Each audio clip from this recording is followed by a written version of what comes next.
જો તમે આથાવાળા અથાણા અને તેલવાળા અથાણા ખાઈને કંટાળી ગયા હોય અને તો પણ તમારે અથાણું ખાવું જોઈએ, તો આજે આપણે બનાવીશું ઇન્સ્ટન્ટ અથાણું, એ પણ મૂળાવાળું જ. તો તમે રેસીપી જરૂરથી જોજો.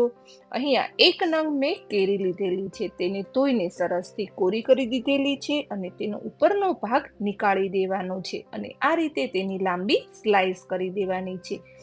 આ કેરીની કટકી આપણે એકદમ ઝીણું ઝીણું બારીક ચોપ કરવાનું છે. તો આ રીતે પેલા લાંબુ કટ કરી દઈશું અને પછી આપણે આડું કટ કરવાનું છે, તો જેથી તેના બધા જ ટુકડા એકદમ સરસથી નાના નાના તૈયાર થાય છે.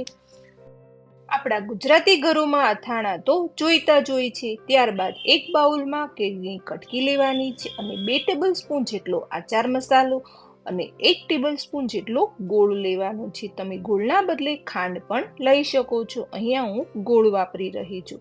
અને સ્વાદ અનુસાર સોલ્ટ. આચાર મસાલામાં થોડું સોલ્ટનું પ્રમાણ હોય છે, એટલે સોલ્ટ થોડું ઓછું એડ કરવાનું છે. હવે ત્યારબાદ બધા જ મસાલાને કેરીની કટકી સાથે એકદમ સરસથી મિક્સ કરી દેવાના છે, જેથી બધા જ મસાલા સરસથી મિક્સ થઈ જાય. એકદમ શાઇનિંગ વાળું તૈયાર થઈ ગયું છે. ત્યારબાદ આપણે એડ કરવાનું છે 1 ટેબલ સ્પૂન જેટલું તેલ.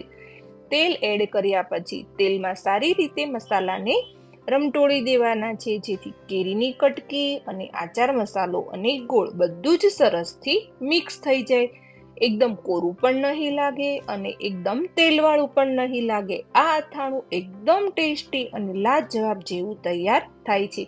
આ અથાણાની સાથે તમારે શાકની પણ જરૂર નથી પડતી. થેપલા ભાખરી સાથે પણ ખાઈ શકો છો.